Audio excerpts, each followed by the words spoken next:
आता आपल्या आवडत्या मालिकेचे संपूर्ण भाग मालिका प्रसारित झाल्यानंतर लगेचच पाहू शकता फक्त सन नेक्स्ट वर. भारतातील प्रेक्षकांसाठी मोफत सेवा.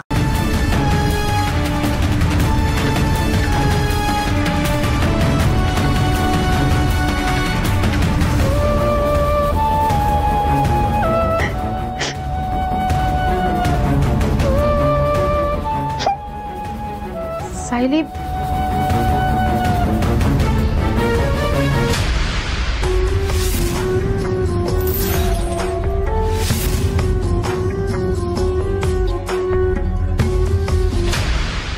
आरू, हे राजा, रडू नकोस हा.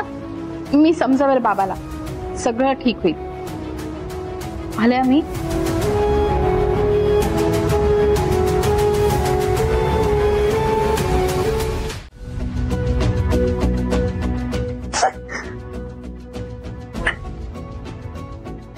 कुठे राहिली ही म्हातारी?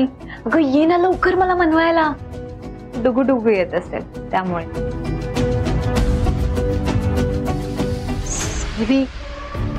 मला नाही थांबायचे इथे काकू.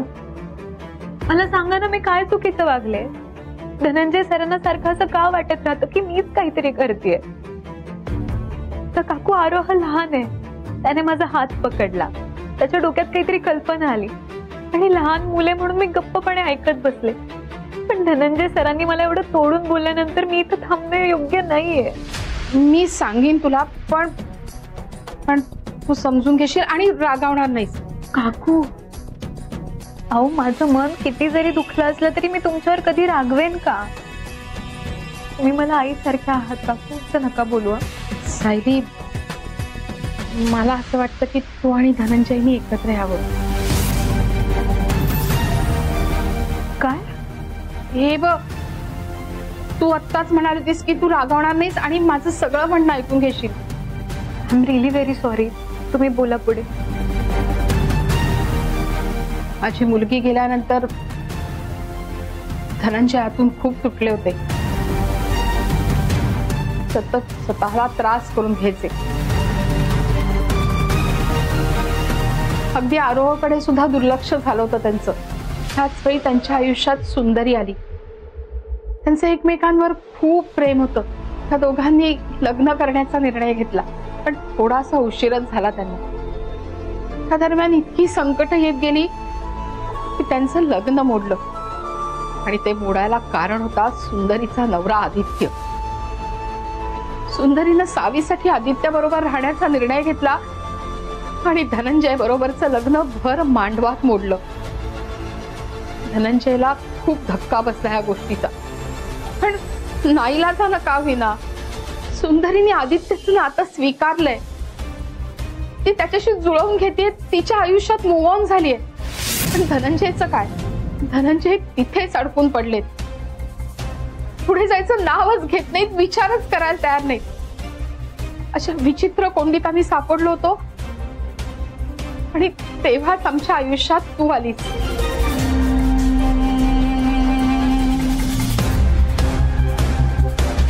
तुझं आणि माझं जे काही इंटरॅक्शन झालं त्यानंतर आपल्यातलं परके पण कधी गळून पडलं मला कळलंच नाही. इव्हन माझ्या आरोहला सुद्धा तू खूप आवडलीस. इतके दिवस उमेश दिलं ते पोर खेळायला लागलं, बागडायला लागलं, हसायला लागलं. आरोची त्याच्या तापात तू किती काळजी घेतलीस धनंजयनं सुद्धा बघितलंय ना. तुला जाण आहे त्याची आणि म्हणूनच त्यांनी तुला इथे राहायला परमिशन दिली ना. आणि मला तर तुझ्यात सगळे गुण दिसले जे एका बायकोमध्ये, आईमध्ये आणि सुनेमध्ये हवे असतात. आणि सुनेमध्ये म्हणण्यापेक्षा मुलीमध्ये हवे असतात. म्हणून मला खरंच असं वाटलं की तुम्ही दोघांनी एकत्र यायला हवं. काकू अहो, पण काय बोलू काही कळत नाही मला काकू. हे बघ बाळा, मला कळते तुझी मनस्थिती काय ते. तुझं मनही गलबलून आलं असेल, पण मला खरंच वाटतं तुम्ही दोघं या नात्यात एकत्र आलात तर तुमचं एकटे पण दूर होईल. म्हणून मी आज धनंजयसाठी तुला मागणी घालतीये. काय उत्तर असेल तुझं? मला काही कळत नाही काकू, म्हणजे काय बोलावं खरंच कळत नाही मला. सायली अगं बोल काहीतरी. काकू तुम्ही धनंजय सरांबद्दल मला सांगितलं आणि मला माझंच आयुष्य माझ्या डोळ्यापुढून गेलेलं दिसलं. मी ना कॉलेजमध्ये होते तेव्हा माझे आई बाबा गेले. त्यानंतर मी माझं आयुष्य स्वतः घालवलं. तुम्हाला सांगते, मला एक मुलगा आवडायचा आणि त्यालाही मी आवडायचे.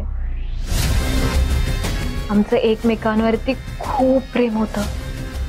मग काय, लग्न करायचं ठरवलं आणि लग्न करणार आधीच मला हे कळालं की तो माझ्यासोबत प्रेमाचं नाटक करतोय आणि त्यानंतर तो माझ्या बरोबर.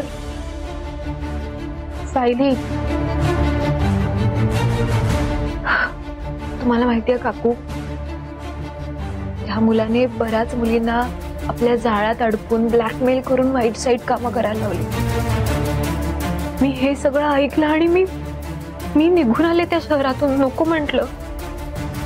ह्या सगळ्या गोष्टींमुळे माझे हात पोळले आणि हात पोळलेले असताना दुसऱ्याच्या हातात हात देणं मला नाही वाटत आता मला जमेल काकू.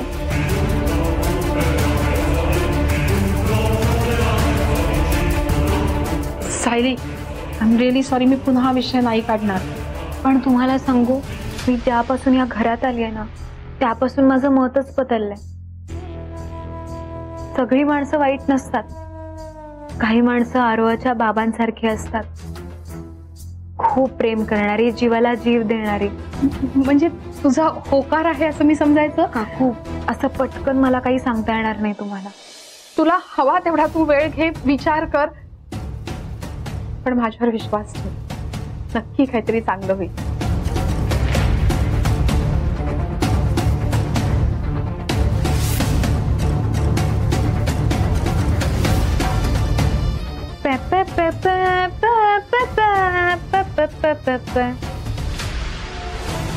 लवकरच तारीख काढायला हवी.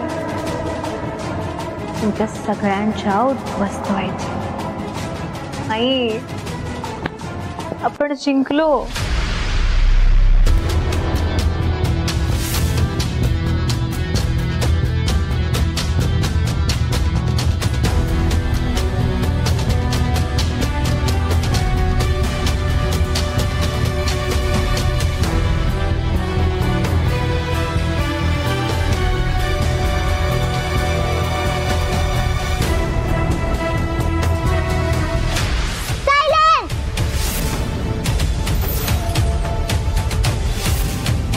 अगं, आम्ही काय तुझ्या शाळेतल्या पोरी होय आणि तू टीचर, असं आम्हाला ओरडतीस? तुझं काय झालंय तरी काय? मग किती गोंधळ चाललाय तुमचा? मला सगळ्यांना काहीतरी सांगायचंय. अगं मंगलाजी, शाळेतनं ना एक नोटीस आली. नोटीस? अगं तू नापास बिपास झालीस की काय? नाही ग शशी आजी, उद्या एक कॉम्पिटिशन आहे. कसली कॉम्पिटिशन? आई, उद्या ना फॅमिली डान्सची कॉम्पिटिशन आहे.